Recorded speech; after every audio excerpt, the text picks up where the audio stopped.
ว่าแล้วไงนี่แล้วไงฮะแล้วไงปุ๊บปุ๊บกว่าเดี๋ยวนี้ที่เราตักได้เลยตัวนี้เดี๋ยวปกติเราเลือกเชียงใหม่เนาะเดี๋ยวมันเนี่ยพินกันเลยมาแต่เดี๋ยวเลือกเชียงใหม่เลยเนี่ยว่าตัวก่อนเลยนี่ช่วยเก็บไว้ได้บอกกันย่อมาบอกกันย่อตักพอมื้อนี้มั้งมาคอนเสิร์ตคาร์เลือกกินแม่เนี่ยปกมาคอนเสิร์ตแล้วกี่แม่น่ะปุ๊บปุ๊บโดยให้กว่าสิแล้วเป็นเลยแล้วเกลต่อเนาะวัวไป4 ตัว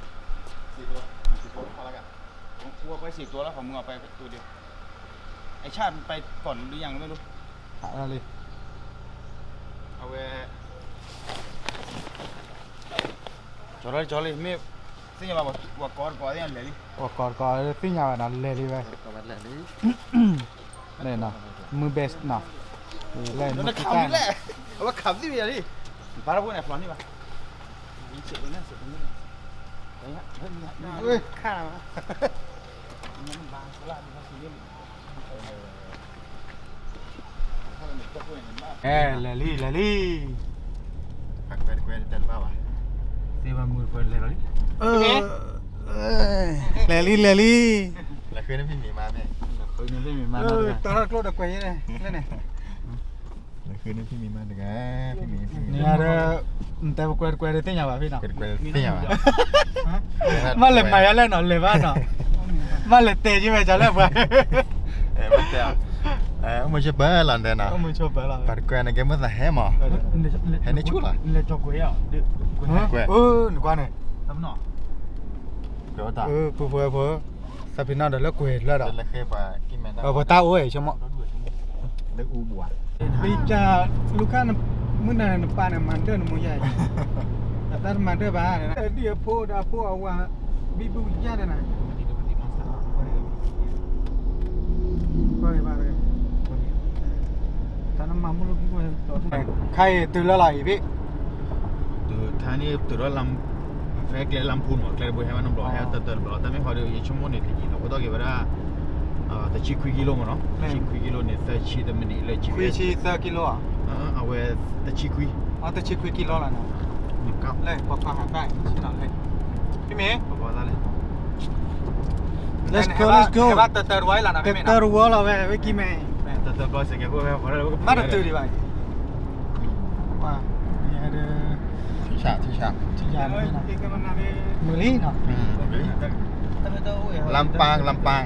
ดิล่ะนะใครลำปางลำพูนอ่ะลำพูนเลยนะลำพูนลำปางแต่ละเรื่องร้านเราเคยได้แกมันนาที่นั่นไม่ได้เนี่ยเคยได้ไปแต่ละเอาไว้ได้ลำพูนเลยเนาะเอาไว้เคยเนี่ยแกผับบาโคมอ่ะมีความประกอบระดับเป็นอย่างนี้หมดเลยนึกว่าได้ไปปกแล้วเลยเชียงใหม่ปกแล้วโดยให้กว่าสิต่อเนาะก็รู้เกี่ยวกับลำพูนเอาเวลิมเนาะเอาเวหรอเอาเวกินสาที่หรอบัลเล่ตลอดจะบอกว่ามึงก็บัลเล่ตลอดจะบอกเก็บเปิดได้เลยกินแม่ตาเขาบอกคราวนี้เขาดูเนี่ยเกี่ยวกับได้เลยลำพูนเนี่ยผมยังก่อไอ้เด็กก่อไปพระบาทคู่ลำพูนพระบาทคู่นี่มันเตะตลอดแล้วค่ะลำพูนเนี่ยนะพระบาทคู่เนี่ยแล้วพระบาทห้อยต้มเนี่ยพระบาทห้อยต้มพระบาทคู่เนี่ยลำพูนเนี่ย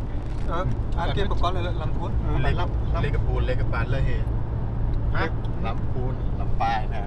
ลำกินอะไรเลยเฮเลยเฮอ่ะเลยเฮแล้วต่างหมดระแหงระแหงไม่เลยเอาไปลำพูนเนี่ยเลกปูไม่เลยลำปางเนี่ยเลกปางมาเมียแต่บ้ามันเนาะเดี๋ยวว่าสักวันเดียวเลยตำบลระแหงอ่ะพระราชวังเลยนะพี่ใหญ่ช่วยล่าพอที่ยังได้ไปให้ตื่นแล้วตลอดเลยเนาะเอาไปปกติว่าเราเปลี่ยนเนาะแค่เอาไปอะไรก็เสียไม่อาจารย์ในดอกเพิ่มนะอาจารย์เต้นเอาไปเลยมาสวดไม่เต้นกดแล้วสักกันยองเต้นชอบผมมากเลยว่าอะไรตาปนเนาะ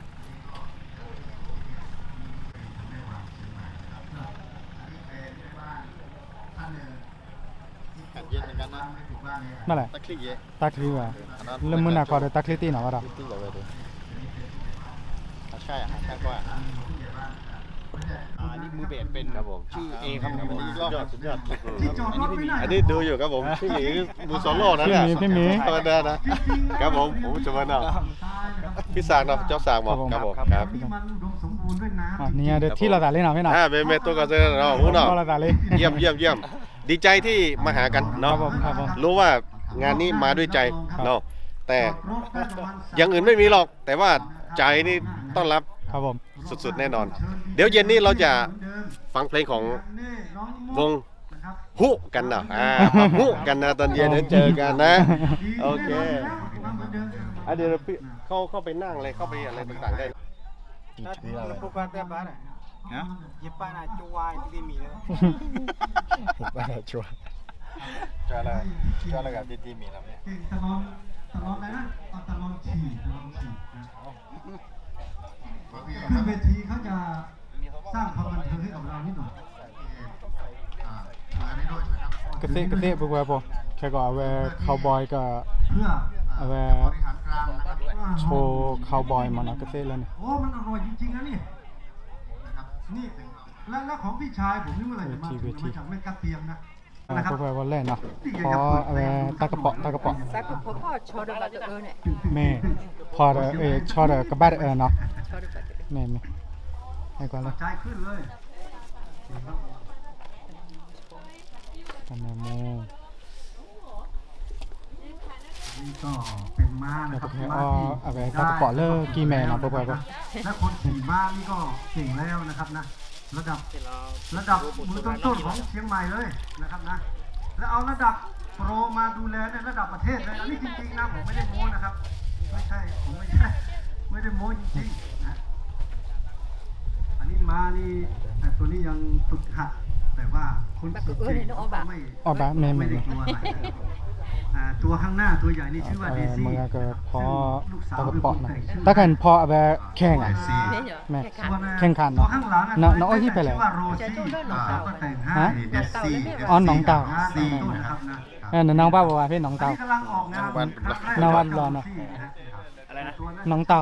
บ้านน้องเต่า หนองเต่าหนองเต่าโอ้จอมทองอ่ะโอ้จอมทองอ่ะ เป๊ปซี่ซะตัวไหมครับ โอ้โหแม่วาง แม่วาง ถามภรรยาแล้วครับแค่นี้ก็จะต้องโดนออกทุกวันอยู่แล้ว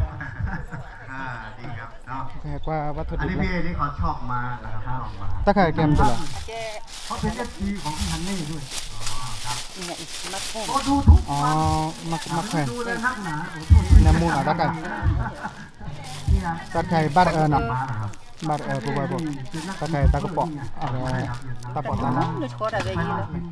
แสดงผมเข้าใจผิดนึกว่าพี่ฮันนี่นี่เป็นคนขี่ม้าคนที่ขี่นี่ตอนนี้ชื่ออำนวยนะป้าแล้วก็เป็นน้องจายครับน้องจายอันนี้ก็เป็นดีมากครับน้องจายก็เป็น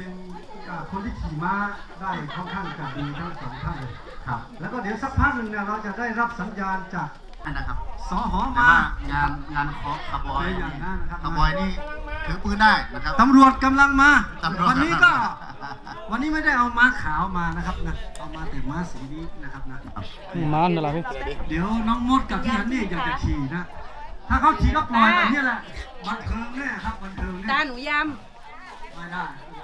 ครับนี่โชว์แล้วครับโชว์แล้วครับเอาทรอสักหน่อยดิทรอสักหน่อยดิแต่เดซี่ไม่ค่อยทรอสักหน่อยครับอย่างนี้นะครับไฮไลท์กล้องนี่ไหนบอกแล้วไงขี่ม้าโชว์นะครับไปดูในสวนสัตว์ยังไม่มีเลยพี่น้องโชว์แบบนี้ Yan yam. โชว์แบบนี้ยังไม่มีเลยโอ้โหนี่มันงานใครวะเนี่ย นี่งานใครเนี่ยงาน โอ้ ใคร โห ไปที่เราจะลุงทองดี ด้านกีฬา เดี๋ยว เราจะส่งเสริม เจ กี จ ฬา ระเข้เนาะ ที่นี่ กระ มี จอ การ จะแก้ว เตะฟุตบอล สแก ต่าง สแก ๆเพื่ออะไรนะ ฟุตบอล เพื่อ ตะกร้อ หนีห่างไกลห่าง จาก ไกลจากยา อา เสพ บา ติด ยมุกทั้งหมดทั้ง ใช่ มวล ใช่ใช่สวัสดีครับผมฮะท่านสารวัตรจะพูดหน่อยได้ไหมฮะ สวัสดีครับ ว่าชาติหน้านะครับนี่โดยเฉพาะม้าเดซี่ตัวนี้นะครับนี่การขี่ม้าที่ดีที่เป็นก็คือม้าต้องขึ้นนะครับตอนนี้นำหน้าเก่งไปหน่อยๆฮะเซลนี่ครับนี่ครับอันนี้เจ้าเดซี่นะครับมาเปิดงานกับเราด้วยนะครับเป็นอย่างนี้เป็นต้นนะครับตอนนี้ทีมเนี่ยแกงข้าวเบิร์เนี่ยตะมะพร้าวเนี่ยคนไหนที่ไม่ได้ทำไม่ได้ลงมือไม่ได้ลงมา นะครับประ ผม จำที่ จะป แล้ว รับ นะครับ แค่ฟาวล์แล้วดีไหมเสียเรื่องเดียว แกงข้าวเบิ แต่ ร์ คนที่ทำไปก็ทำฮะ ไปแล้วก่อนละ พี่สมพลมาดูหน่อยนะทีมเมืองคลองอยู่ไหนอ่ะโอ้โหขายขี้หน้าไปหมดเลยทีมเมืองคลองทีกัลยาเนี่ยหนองเจ็ดหน่วยนะอยู่ไหน อ๋ออยู่น้องเจ็ดหน่วยไม่มีนะนี่เวียงแหงนะเนี่ย อันนี้ผมอย่าร้องทุกข์นะครับป้ายผมหายครับ แล้วนี่ล่ะ ป้ายบอกโต๊ะว่าใครอ แล้ว ยู่ นี่อะไรครับ หายครับ แม่บ้านแม่ยาว ของผมไปหมด ที่ทอคีโอ้โหนี่จันทร์ทองคำหรือเปล่าเนี่ยยังมาไม่ถึงตรงนี้ สวัสดีครับ พี่น้องครับค่ำคืนนี้ อยากให้ใครสักคนหนึ่งถ่ายทอดสดบอกว่าวันนี้จะได้ยิน เอาความนี้น่าจะรู้จักกันบ้าง ค่ำคืนนี้พี่น้องครับ ใครที่มีคนติดตามเยอะๆพี่น้องกันเลยนะก็ช่วยบอกกล่าวด้วยว่าค่ำคืนนี้เราจะมาฟังประวัติศาสตร์กีแมนนะครับนะเดี๋ยวต้องขอมีคนมาตักขี้ม้าหน่อยเท่าทีเดินหน้าไปเดินหน้าหนึ่งเอาให้งามหน้านิดหนึ่งนะเดี๋ยวสินะเอาไป ก็ไม่เป็นไร อันนี้ขออาร์ตหน่อยอาร์ตเอาที่ตักแล้วก็พอดีขี้ม้าก็เป็นปุ๋ยชนิดหนึ่งนะ เป็นธรรมชาติครับ ธรรมชาติ อากาศร้อนๆก็เลยอยากขี้นิดนึงไหนข้างหลังมีใครไหมมีที่ตักขี้ม้าเรียบร้อยแล้วอันนี้เราอยู่แบบพี่น้องชาวกะเหรี่ยงนะครับอยู่กับขี้วัวขี้ควายขี้หมูเราก็อยู่ได้ แต่ว่าอยู่อย่างสะอาดนะก็อย่างนั้นเป็นต้นนะพี่น้องครับตอนเย็นนี้นะเราจะมีให้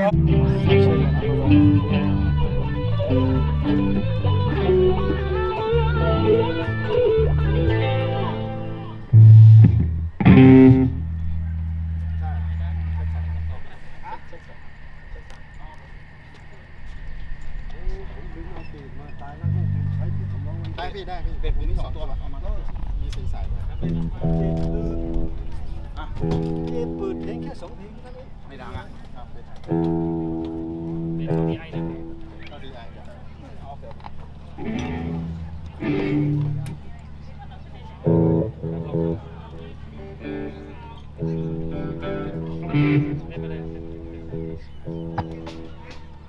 เปิดบนลูกเนี้ยเปิดแล้ว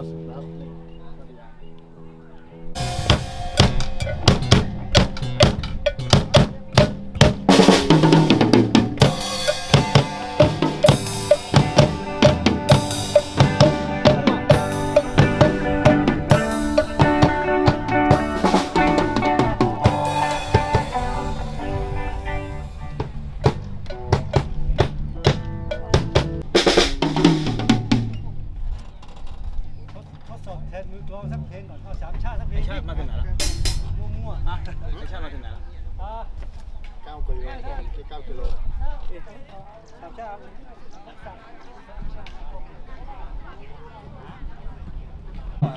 คืนนี้ก็จะมีการเปิดนะครับ เปิดงานที่นี่ โดยมีน้องเวียงพิงนะครับ น้องกีแมนขี่ม้าเข้ามา แล้วก็กล่าวต้อนรับอะไรเสร็จนะครับเปิดพิธีเสร็จก็เป็นการจบนะ ก็เป็นลูกสาวผมเองนะครับ ชื่อน้องกีแมนนะครับ น้องเวียงพิงเป็นอย่างนั้นนะครับกิน เอาเลยเดี๋ยวบัวนะ อ๋อนี่แค่มาหาเรื่องตะโคล่ะตะโคว่าเดิมผมมีพี่ตับรอปุ๋ยหรอ เนี่ยก็แกน่าตะคุมไม่ตะเรเลยแต่บ้านนะ ซึ่งอย่างเงี้ยบ้าง ครับพี่เมย์แล้วตะคุมไม่ตะเรอะไรไปนะ ยัดทอไว้แล้วพันนี้ อันนี้แหละบ้านไหนเรื่องปาร์ตี้ดิปาร์ตี้เลยนะมันก็เจ้าป้ายำนะปุ๊บ ยำวุ้นเส้นเนี่ยตู้ในกะไก่ดึงได้ทหารรอบแล้วเดี๋ยวเปิดทานแล้วนะ ตักเต่าไอ้บ้านมึง ทดสอบหนึ่งเพลงกันนะครับเชิญครับราพาเลิศแต่ถ้าบุญเลิศตัวลมบุญจิตทีถูกต้องจิตทีถูกต้องเนาะครับ ด้านมาสาวเช้าเราว่าพวกนี้มาหนาบ่ล่ะสามชาติปลาเล็ดเน้นต่อพี่ไม่เอาไปเดี๋ยวไปยังล่ะฮัลโหลsama tenang baca kau itu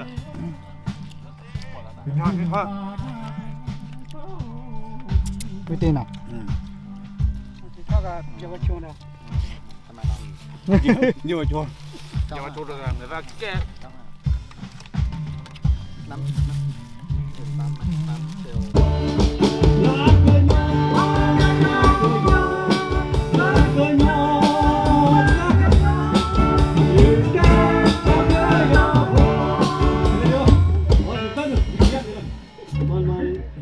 ผมอาจารย์ทองดีเดี๋ยวอาจารย์ครับเดี๋ยวก่อนนะวันนี้แกไม่ได้เตรียมการขออภัย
mà được hai nhà được chua đà linh đây đi จัวน่ะเลยจัวบ้านเราบ้านแกมั้ง mấy cực lớp lười ra đây จัวเพลล่อเฮ็ดเล่เฮ็ดเนี่ย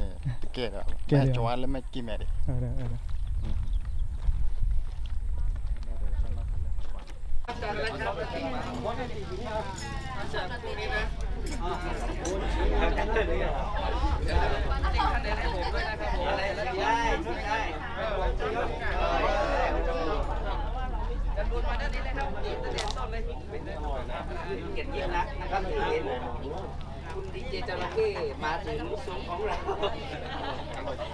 อาการอยู่นะอย่างนี่หนอเนี่ยฤดูหนาวเชียงใหม่นี่พี่น้องไทยใหญ่พี่น้องมองนี่ได้ขึ้นเวทียังการเลี้ยงยังไม่ได้นะ อันนี้ก็ถือว่าเป็นเลิกงาน คนเลี้ยงทุกคนเนี่ยบอกต้องหัวเขาใจทุกคนอ่ะ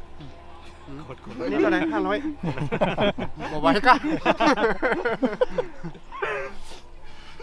ผมมาด้วยใจครับ ครับผมก็มาด้วยใจนะ คือจริงๆอ่ะถามพี่เอดูพี่เอเนี่ยคือทุกคนเนี่ยพี่เอจะเชิญมาใช่ไหมครับใช่พี่เอจะเชิญมาแต่ เอาใจไป ผมอ่ะเสนอตัวเองให้กับพี่เอไม่เชื่อลองถามเลย มัน ผมทักไว้ใน Facebook อ่ะ แต่รอบหน้าเนี่ยคุณจะเป็นคนดับแรกพวกนี้เป็นรอง อันเนี้ยผมชอบแบบนี้ก่อสร้าง ก็ธรรมดา อันนี้เกือบจะโดนไล่ออกวันเนี้ยมาแต่เมื่อคืนอย่างน้อยมานอนที่บ้านผมไม่เป็นไรพูดเล่นก็คือผมไม่ได้คิดอะไรหรอกคืออย่างนี้ ก็ได้แล้ว คืออย่างนี้ผมมาเนี่ยผมเสียเงินอย่างเดียว ทุกครั้งทุกปีพี่เอน่ะมันพอแล้ว ผมก็จะเอาอยู่กับครอบครัวกับเมียที่เนี่ยผมเชื่อผมเกิดมาพี่น้องวายอผมก็อยากจะดันพี่น้องวายอให้สุดนะครับนะต่อให้เราไปดังอะไรขนาดไหนแค่ที่สุดเขาจ้างเราน้อยนะค่าตัวเราน้อยผมไม่ชอบมากดขี่วายอเนี่ยในวันหน้าถ้าผมมีงบก็เอาให้มันหลักหมื่นขึ้นไปหมดเลยให้มันเหมือนกันให้มันได้เต็มทุกอย่างนะครับนะต้องขออภัยที่รอบนี้มันนะเพราะมันเร็วมากเพราะว่าผมต้อง โอนที่มกราใช่ไหมก็รีบรวดทำนะรอบหน้าเราเวทีใหญ่กว่านี้หน่อยเอาใหม่ อีกอย่างเนี่ย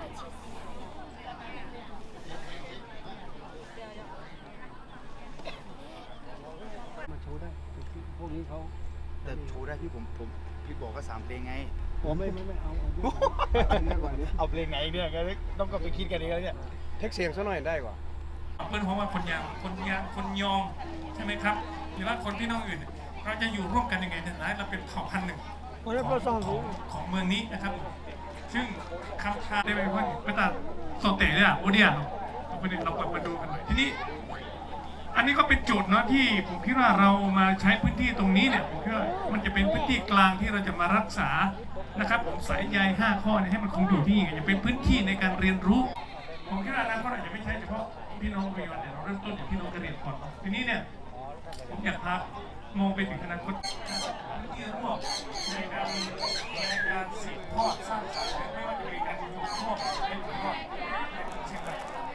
มุมมองอาจารย์ มากนะครับในเย็นนี้นะครับได้พูดถึงในมุมมองของผมนะครับ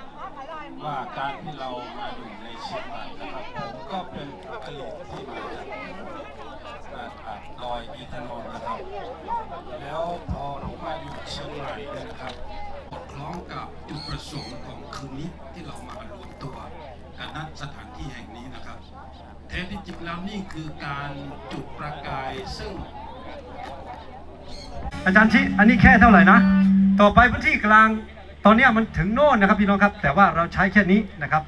ขออนุญาตอธิบายนิดหน่อยนะ ตามสบายครับ นะครับผมวันนี้เราเริ่มต้นจากบทเพลงที่เราเล่นด้วยกันนะครับผม ใช่ จริงๆผมคิดว่าทีมงานของพวกเราเนี่ยมาจากเขาเรียกอะไรครับผมความเชี่ยวชาญที่ต่างกันนะครับผม ครับ อาจารย์ทองคำนะครับผมทำงานที่คริสตจักรนะครับ ดูหน้าดูตานะครับผมเป็นคนทำงานที่คริสตจักรนะครับผมแล้วก็พี่เอนี่ตบมืออาจารย์ทองคำด้วยเนาะ อาจารย์ต้องค้ามาก ทำงานที่คริสตจักรนะครับแล้วก็เรามีผู้ใหญ่ที่นี่นะผู้ใหญ่สมควรใช่ไหมครับเป็นนักปกครองเนาะนะครับผมเข้ามาอยู่กับพวกเรานะครับผม ผมก็มั่วนะครับผมจริงๆผมอยู่มหาลัยนะครับผมมหาลัยแม่ฟ้าหลวงนะครับผมก็ถือว่าเป็นนักวิชาการก็ได้เนาะนะครับแล้วก็พี่เอก็ทำธุรกิจนะครับผมแต่ว่าสิ่งที่เรารักเหมือนกันก็คือเรารักในเสียงดนตรีนะครับผมรักในเสียงดนตรีและเสียงดนตรีทำให้เรามาเจอกัน มากกว่านั้นผมคิดว่าเรารักในเผ่าพันธุ์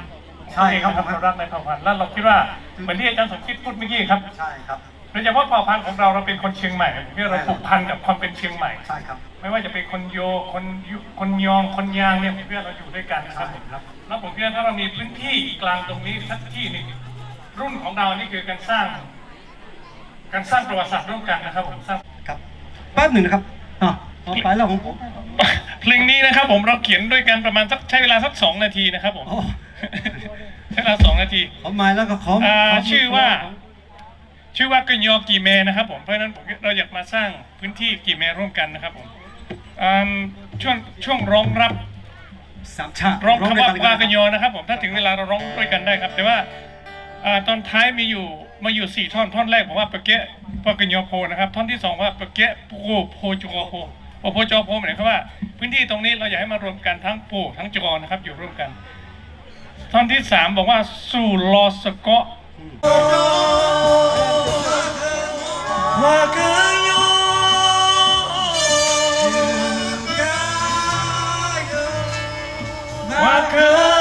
ยโพกัญยอ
บ้างครับพี่น้องครับ เกี่ยวสกอร์แล้วพี่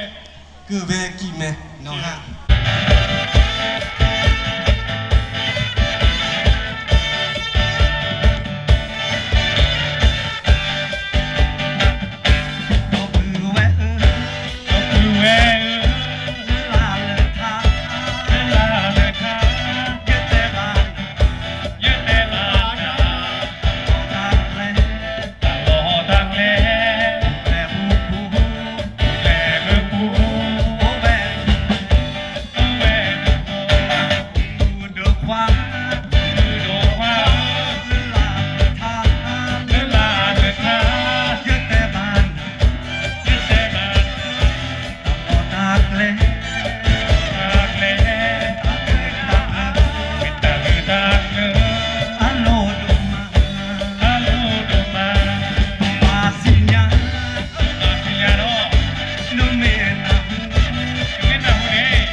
มากครับผม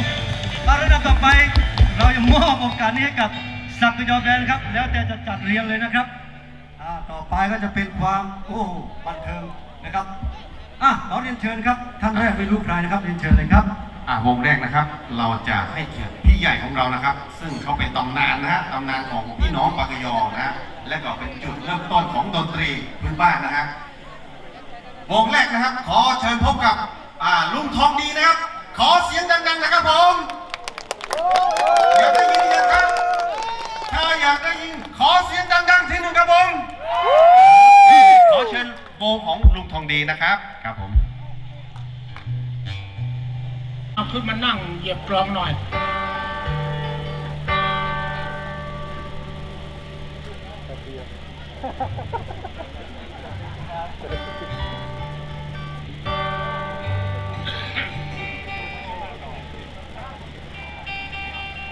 กันแล้วพอลีฮัลโหลเวลาผมปูผมป่าเองว่าตัวน้อนี่พวกนี้มาจากผมป่าชดแพ้ไปแก้ปูแก้ป่าดีซอผมพบลีแก้มาก่อนนี้ผมป่าชดแพ้แท้ที่ชัวตั้งที่ตาบ้าไปแก้มูมิป่านมิเสนเนี่ยก็ชอเชแก้ก็มีก็เพื่อแก้มูแก้ป่ามิเสบละเดี๋ยวหิพัดดูแก้ที่หิชอเชโอ้โหเดี๋ยวผู้บาดชดเธอผมพบดีว่าชาวโมปาตะเนี่ยที่ไม่ตักโลกละน้องจะแก่เนาะคนเดียวเนาะคนเดียวเนาะพวกบาดบาดนอนเนี่ยมาสีหลอดซามาโกหลอดซาเลยป้อมือเขาป้อขวาเขาคนเดียวเนาะพอเลยนาเนี่ยนึกบาดชั่วโมงแต่แล้วก็ล้อตีเราใช่เนาะคนเดียวเนาะแค่ผ่านเนาะเกี่ยโมปาแล้วบอกโมปาสิอยู่บ่ซื้อหมอซื้อบ่ผมขาเนาะ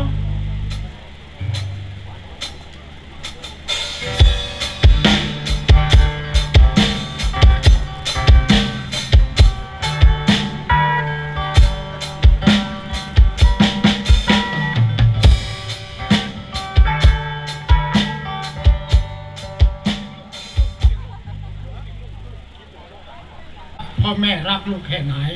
ขอให้ฟังเพลงนี้ฟังเนื้อหา ภาษาปากยอแล้วตามด้วยภาษาไทยนะครับ มาเมื่อที่ไหนฉันลงมาตัวตากออกมาเลย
คนเฝ้ารอลูกรักกลับมาหวนคืนบ้าน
ก็กวนสวีก็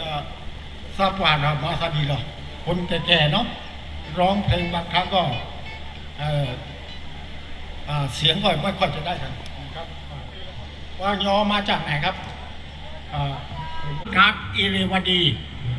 พวกเราในเชียงใหม่นี่แถวนี้เขาเรียกว่าลุ่มน้ำสารวินนะครับ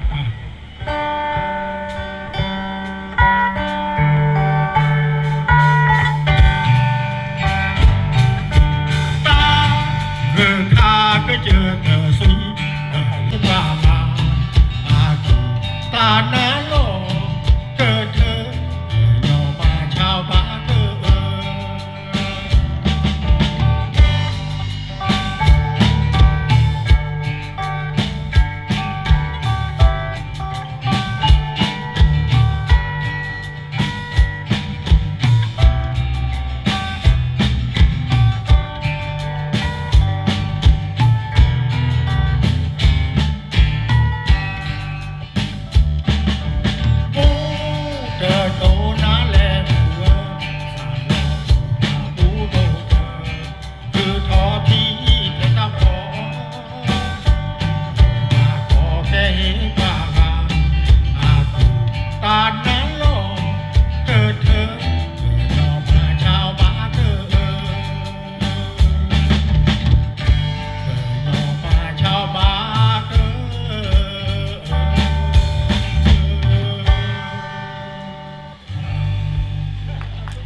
ตอนนั้นเราเกลียดเธอก็ยอมมาเช่าหมด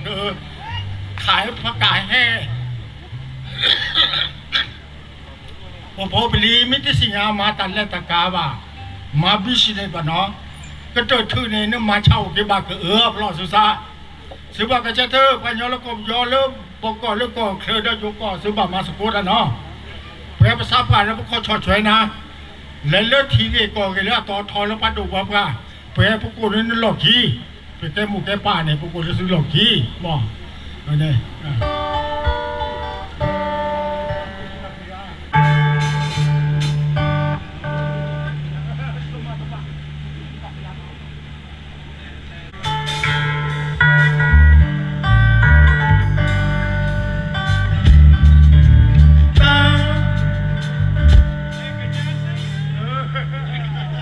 ซับกันซับพี่น้องซับเนี่ยเลยเดี๋ยวมั่วจังหวัดนึงเนี่ยเดี๋ยวเขาจริงใจอ่ะก็ทำเป็นจังหวัดเลย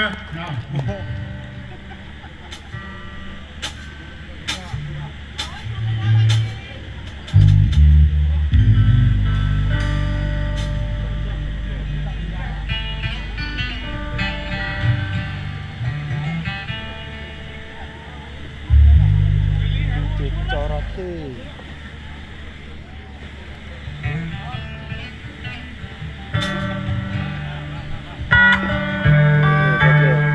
ที่มาตัวนี้ก็ดีนะ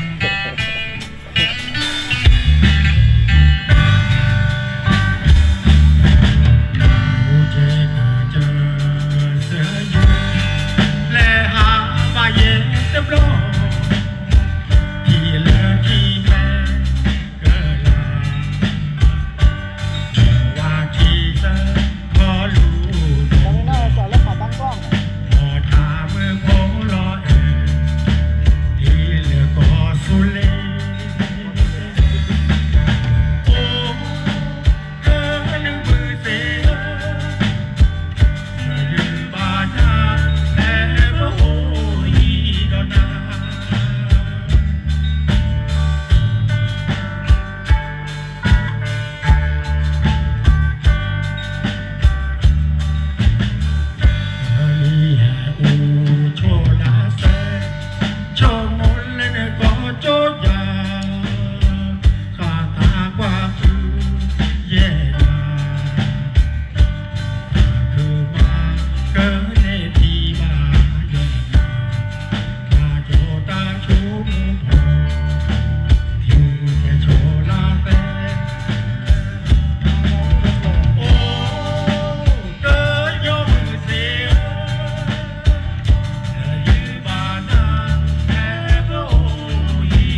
ตัวเอง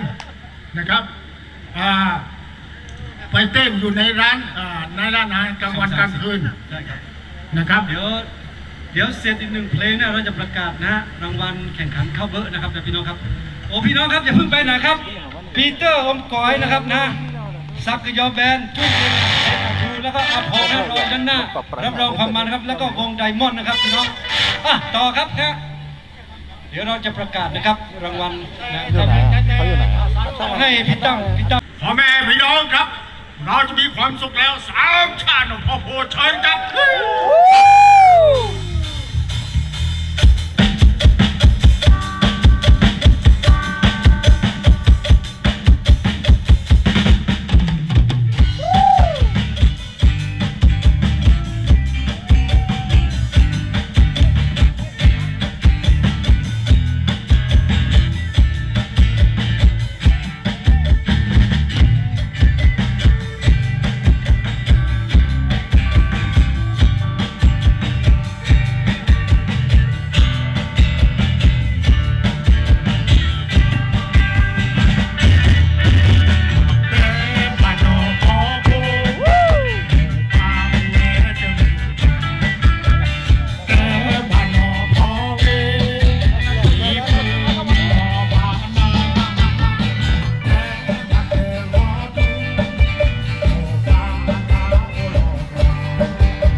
ต่อไปนะครับขอเชิญนะนักร้องศิลปินจากดิบนุนะครับดิบนุเรียนเชิญเลยครับอันนี้เป็นศิลปินแห่งภูเขาของแท้เลยนะระหว่างนี้เราจะประกาศนะครับแข่งขันรางวัลมาร้องให้กับพวกเราได้ฟังกันนะครับหลายคนก็จะรู้จักผมบ้างนะครับขอบคุณที่น้องๆหลายท่านเนาะดกุดเวอางานโอเลโอโปจ้ามาหลายคนก็จะทักเข้ามาเห็นพี่ทางเดียวกันไปนะครับผมมีบทเพลงตัสวีโนบาคาเลอร์ตากูตากาเนาะฟังเพลงเบาๆนะครับกับเพลงแรกครับพีเชวาเนาะ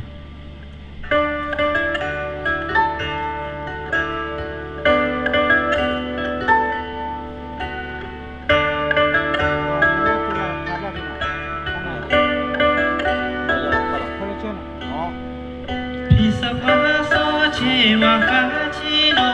ตะงาชิโนจะตาโอเลเดเมียโอ้ขลังเนี่ยว่าลายเลยว่าขลังเนี่ยชิโนชาเชมุสุชาเชกิเชวชาตาโอมูเลอาโนสฟลูกา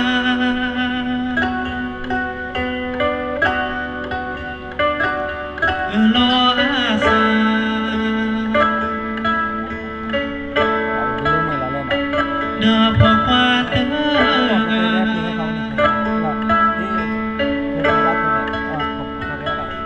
que eterna yo tao mui que eterna yo tao mui po kloi me te lo mo po le pu thi me te lo si yo que eterna de ga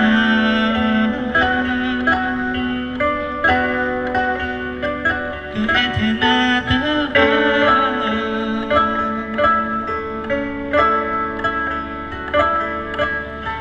cứ to bu quy to to lo cho về đá lẽ lo cứ má về đưa nó từ ga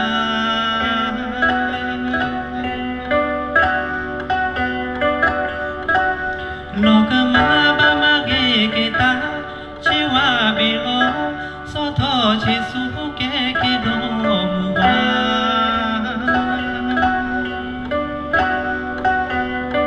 pi chỉ hoa sa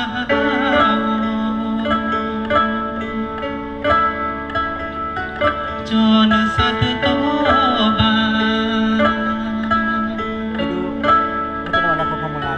giờ cứ e then na yo tao mui cứ e then na lơ sa sa mu si o ko klơ hi me tơ lo ko o le pu thi me tơ lo si giờ cứ e then na tơ ga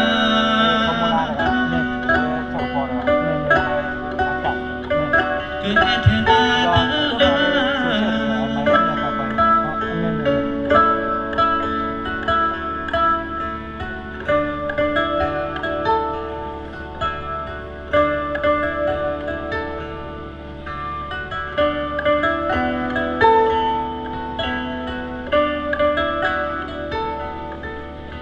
cứ to bu quy to lo cho về đá lẽ lo cứ má về đưa nó từ ga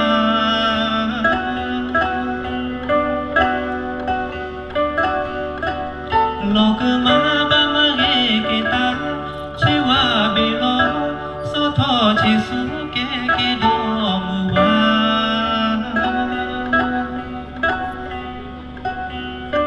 pi chỉ hoa sa